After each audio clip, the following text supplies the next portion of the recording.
everybody, welcome to my YouTube channel.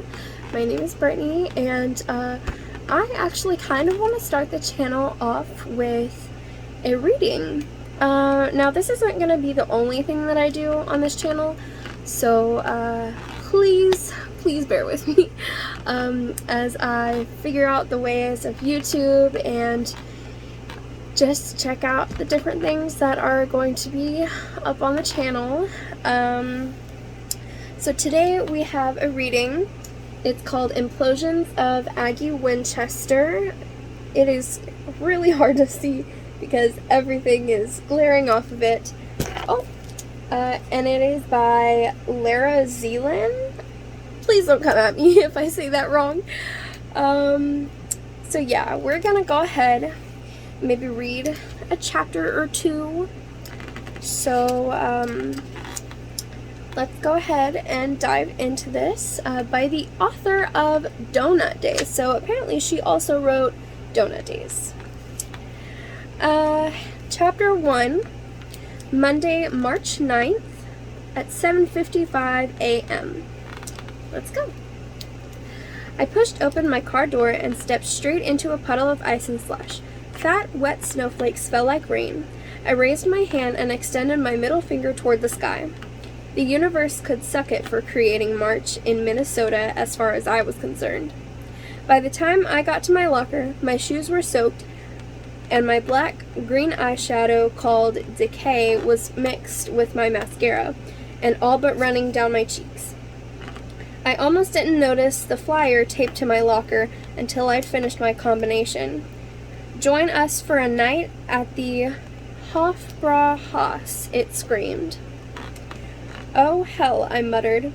The prom wasn't until May, but everyone at St. Davis High started talking about it in early March, because apparently you needed 2 months to get sufficiently excited about how completely amazing it was all going to be. A picture of a busty girl with braids dressed in some kind of feminine lederhosen stared at me. Because of the way she'd been photocopied over and over, there were black spots on her grin, making her look toothless. Bring your oompa and your groove to the junior prom in May, the flyer went on, and reserve your tickets today. Your vote counts, so remember to cast your ballot for the prom king and queen. I crumpled up the flyer and tossed it into the bottom of my locker. Like there were any chance... Like there was any chance I'd be voting. Or going to the prom for that matter. I grabbed my books and headed to first period. Study hall, thinking about how Sylvia and I were planning on skipping the rest of the day to drive to Brainerd and get our eyebrows pierced. We'd only come to school for first period, so the attendant secretary didn't call home, or in my case, walked across the hallway to my mom's office. Since she was the principal of St. Davis High, asking if we were sick today. I slid into my seat just as the study hall teacher, Mr. Otts, reached the end of the alphabet. Aggie Winchester, he called out. Yeah, I answered, and then flipped open my chemistry textbook, pretending I knew how to add protons and subtract electrons. Hey, Aggie, Fitz Peterson said from the desk directly across the aisle. I pulled out a pen and uncapped it slowly. With Fitz, I had two choices. Acknowledge him and hope he'd shut up, or ignore him and hope he'd shut up. Fitz, I replied. My dad and I are headed out this weekend to go look at the new Triton boat line, Fitz said. You seen them? Fitz was talking about bass fishing boats because we were both in this group, the Bassmasters, together. My dad had forced me to join last summer. He saw one of those ads in a sporting magazine that said, go fishing with your kids or lose the chance to reel them in forever.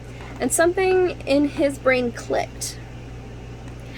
I guess the way... Whoa, I completely skipped 2 words. I guess he thought the way to connect and get and really get through to me was to put me out on the water in a dirty boat with bait and a pole.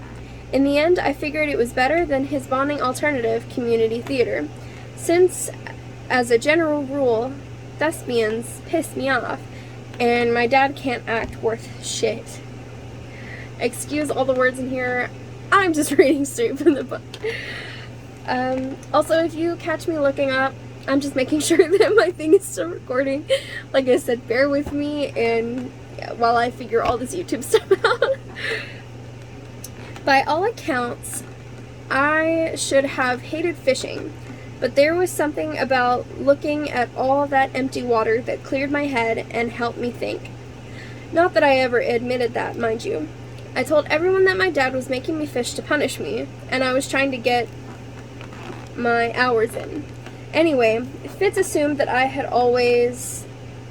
was always up for talking bass, and it didn't matter that I told him I'd been forced to do it. He was forever blathering on about such and such lake or blah blah blah lure, which, okay, at times could be interesting, but part of the reason I liked bass fishing was because nobody talked very much. Everyone was chill, sort of the anti-Fitz. Sorry, I haven't seen the Tritons, I said, staring at the atomic weight of Krypton.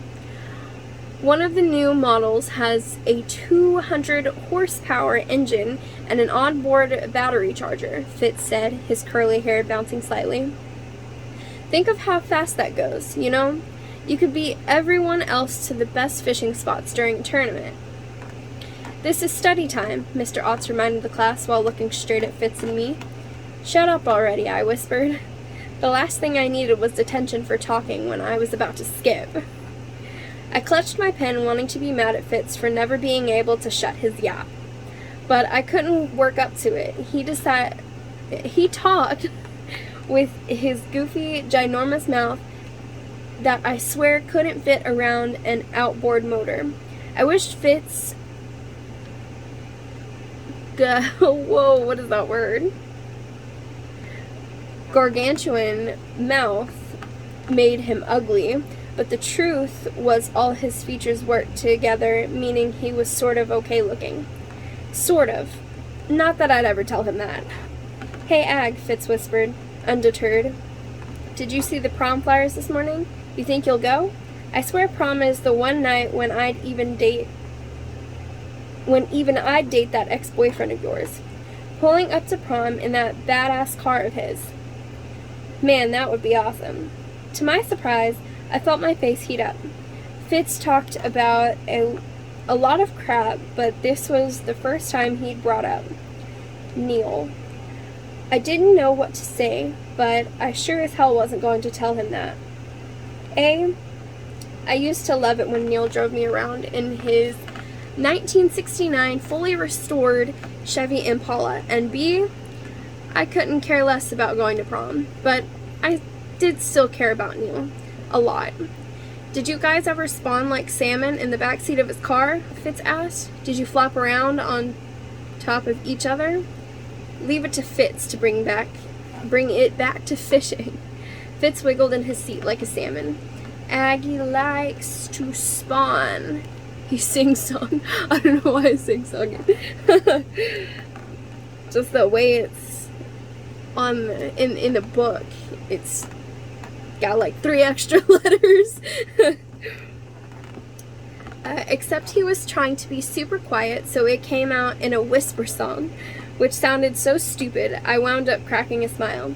Fitz stopped wiggling. For a second, his dark blue eyes, the color of a storming ocean, focused on mine. What do you know? He said, stone serious. The bad girl smiles. Screw you, Fitz. Anytime, anywhere, Aggie Winchester. I had no comeback for that one, but it didn't matter. Fitz had finally shut up.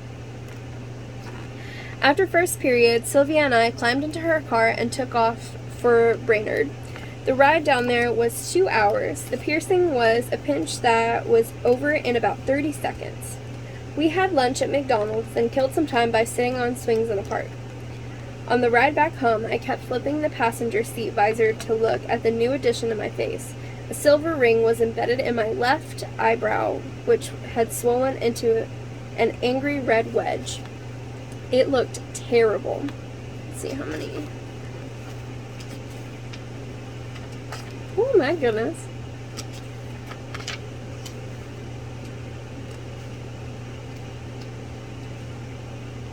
I think chapter 1 definitely has some pages on it. Woo! Alrighty, let's go. Each time I glanced at it, I hoped the puffiness would fade or that I'd like it more, but every time I brought the visor down, my makeup looked more smudged. My light brown hair more stringy, and the eyebrow ring just got uglier and uglier. You pull that visor down one more time and I'm kicking you out of the car, Sylvia said, while it's moving. She tapped her black fingernails on the steering wheel. Just chill, will you? Your eyebrow ring looks... ring? Wow, okay. Your eyebrow ring looks sick. Can't I take half a second to get used to it, I asked, more defensively than I meant to. Sylvia left, and the afternoon sun lit her like an angel, a purple angel, since she'd dyed her hair a dark shade of violet, and now wore black eyeliner with dark purple eyeshadow, but an angel nonetheless. There's no getting used to anything, Ag. It's done. It's over. Move on. I pushed the visor up. Sylvia was right, as usual. The eyebrow ring would look better in a few days, and in the end, it would be worth it. It had to be. Skipping school, hanging out with Sylvia, wearing all black, and now piercing my face? It was who I was. Or, it's who I became, anyways. Once I learned that wearing pink, doing my homework, and trying out for cheerleading squad weren't enough to keep me safe in high school. I'd worked hard to fit in freshman year, which had gone fine until one of the most popular girls, Tiffany Holland, got caught stealing and selling the answers to Spanish tests. She was hauled down to my mom's office and suspended for 3 days. I didn't think much of it until Vanessa Mackey told me to stop posting mean comments on Tiffany's Faceplace page. I guess it's like Facebook. I told her I had no idea what she was talking about, but she rolled her eyes and told me to knock it off. That night when I looked at Tiffany's page, I saw someone had written, "You got what you deserve, cheater," and Principal Winchester FTW.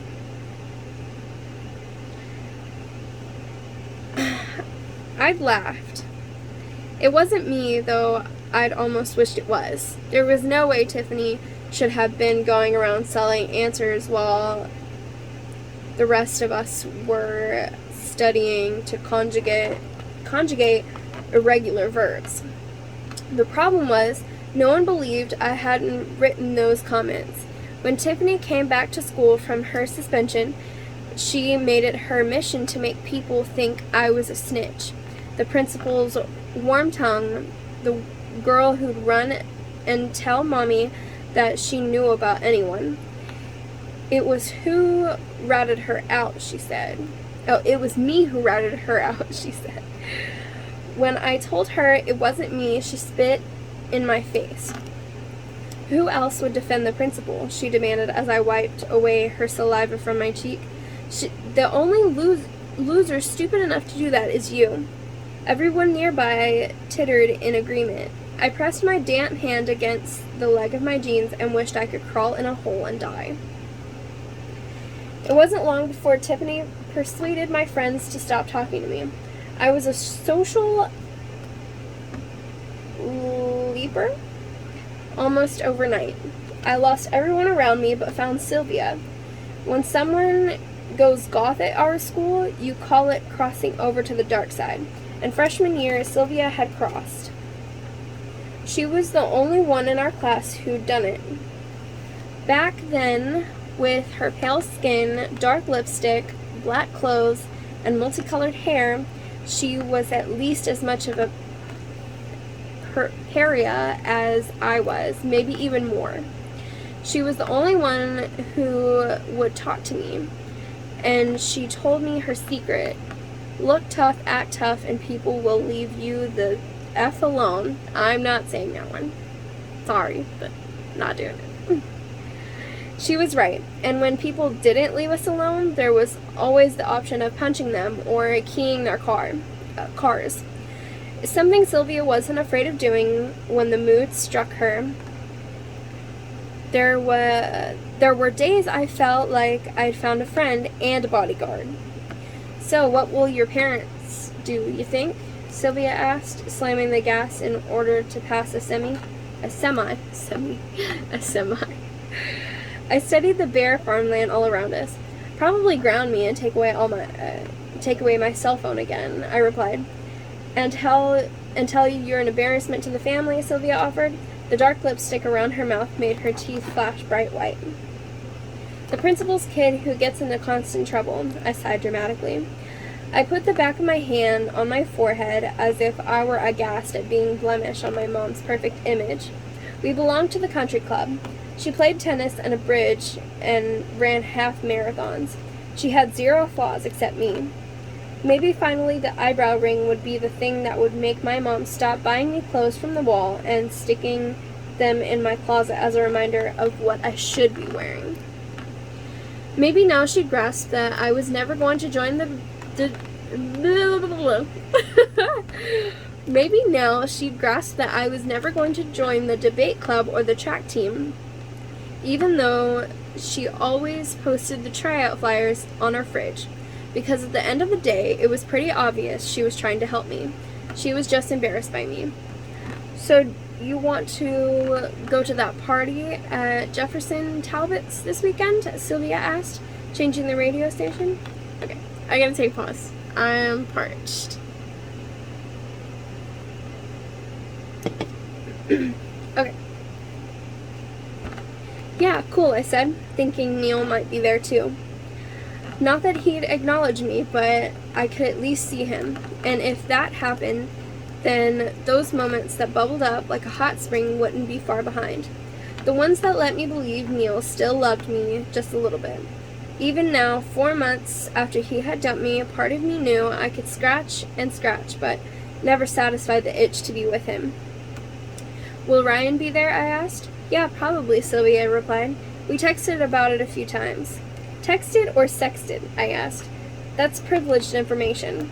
I thought as your best friend, I got security clearance on all the dirty stuff. Not that dirty. Sylvia had never really dated many guys seriously, but I knew she'd pretty much be seeing Ryan Rawling solo for the past few months. Ever since she got the part-time job at Rawlings Auto, where she worked in the car wash and he worked in the accounting's office, thanks to his dad owning the place. Actually, I'm not sure if Sylvia was seeing him as much as banging him on the sly, since guys like Ryan didn't really date officially girls who weren't blonde, popular, and at least a C cup. Even though in this case I wished he did, it seemed like he and Sylvia actually liked each other. You think one of these days you guys might actually go on a date? I asked. Sylvia shrugged. Why bother? This is more fun. Something inside me whispered, careful, out loud. I said, totally. When I got home, my eyebrow ring blew the lid off of everything. What have you done now? My mom asked, standing in the kitchen and holding a can of vegetable that she no longer seemed to know what to do with. I readjusted my bag and shrugged. Sylvia and I went to the Brainerd, I said, as if that explained everything. My mom set down the vegetables. She grabbed my shoulders. Margaret Winchester, she yelled. Enough is enough. This behavior needs to stop. Do you hear me? She let go of me and I stepped back. My mom hardly ever put her hands on me. I stared at her, which were bulging in her face. I stared at her eyes, which were bulging in her face. I tried not to freak. My parents were smart, educated, and reasonable. My mom especially. She solved her problems with logic. She didn't yell at them. She'd sat me down 100 times to tell me how skipping school was a prosecutor to bigger problems, how drinking at an early age would do irreversible damage to my brain cells, how how dressing in all black was not the way to solve my issues. No matter what she said, though, she never lost her shit like this, ever. My mom looked like she might haul off and try to punch me. I took another step back. Ooh. As a minor, what you've done is illegal, she said, pointing at me, not to mention grossly irresponsible. What's more, you look horrible. At least that disgusting makeup washes off. But this, she took a deep breath, with this, you've all but ruined your face. A gash of pain opened my chest, then filled immediately with hot, liquid anger. So you'd rather have a pretty daughter than the happy one? My voice oozed sarcasm, because that's going to boost my self-esteem and win you points with the other moms, for sure. You're not happy, Margaret, my mom said. You're not fooling anyone. I smiled. I guess that makes two of us. Something in my mom shattered. I saw it. I practically heard it. She sank to her knees and buried her face in her hands. My dad, who must have heard the raised voices from down the hall, marched into the kitchen. What's going on? He stopped short when he saw my mom, Gail. He cried, rushing to her side. Are you all right? What happened? My mom just stayed there, crumpled. My dad whipped around to look at me. That doesn't sound good. Did you do this? He asked, his voice so sharp I swore I felt it slice my marrow. Okay. I just came home with that thing in your eyebrow. It's italic. He didn't even wait for me to answer. He turned his back to me and tried to help my mom to her feet. Come on, honey, he said gently. Let's get you into bed. Bed sounded so dramatic. Dad, we were just... But my dad shot me at the angriest look I'd ever seen in my life. My hands started shaking. What was going on? I watched as my dad helped my mom up the stairs to their bedroom. I was still standing there when he came back 15 minutes later. I wanted to be a badass and march off like I could give a shit, but I hadn't been able to make myself move. What? I whispered. What's going on? My dad stood by the kitchen sink. He picked up the can of vegetables my mom had in her hand earlier and set it down. He looked at me. Your mom's sick, he finally said. Sick how? She has cancer. And she just went to get an eyebrow ring? Like, what? What? I'm not... Okay, let's keep reading. I think part of my brain actually melted into my cornea, blocking my vision. I stumbled to the nearest chair and sat... Cancer? My mom? No way. When was the only question I could think to ask. About 2 weeks ago. And she's been doing all of this crazy stuff for more than 2 weeks while her mom is sick and has cancer.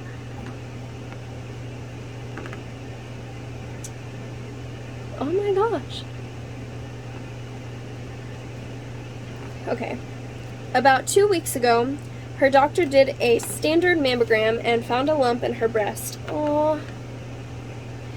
She's scheduled for a lumpectomy soon, and they're hopeful. But she's under a lot of stress, and the doctors don't... My skin prickled. My mom found out that she had cancer 2 weeks ago, and I was discovering this now. I swallowed the lump in my throat. You didn't tell me. My dad's brown eyes, the same color as mine, were blurry. We didn't know how. Your mom wanted to wait until she was sure. What, that she'd live? My dad shook his head. No, that you'd care. I imploded. Bits of myself collapsed into a void so deep and so black, I wondered if I'd ever dig them out again. I went to my room and cried until my pillow was soaked with snot and tears. I wanted to hate them. I wanted to help them. I wailed and thrashed and wept. When my tears were spent, I stood and walked unsteadily to my dresser. With trembling hands, I undid the clasp of my eyebrow ring and pulled it from my raw, hot skin. Pain exploded in my head and I saw white spots. I didn't mind. I wanted the hurt to make me sharp, to help me focus. My thoughts didn't get very far. Sylvia called 10 minutes later. I'm pregnant, she announced. That was the end of chapter 1. I'm going to put a bookmark in it. Oh my goodness, so much happened just in chapter 1, and it was absolutely crazy. So we have the main character, Aggie Winchester. She is just kind of hating the world, hating everyone right now. She tried to fit in her freshman year, didn't really work out. So she turned to this crazy other side, and she found a friend named Sylvia who also did pretty much the same thing. They went to this place called Brainerd, and they got eyebrow rings and skipped school for it too, which I don't highly recommend. And now she's just now getting home, where she's just found out the news that, oh my goodness, that her mother has cancer, and it's been happening. She found it out 2 weeks ago, and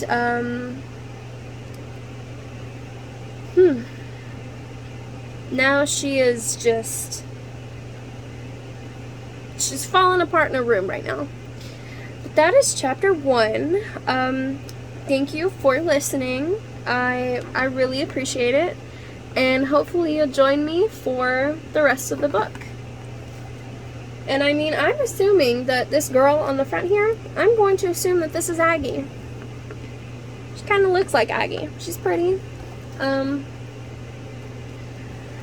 So, oh, and let's not forget about Fitz, who she's on a bass team with. So, well, I don't own rights to any of this book. Obviously, it's copyrighted, so I'd rather not get in trouble for reading it and putting it on YouTube.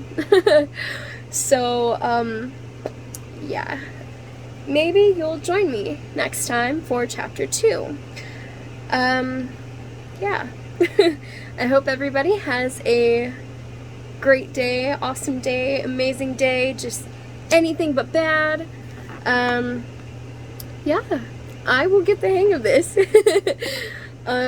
Please like, subscribe, and I will see more of you soon, maybe with more channel content, and everybody have a great day.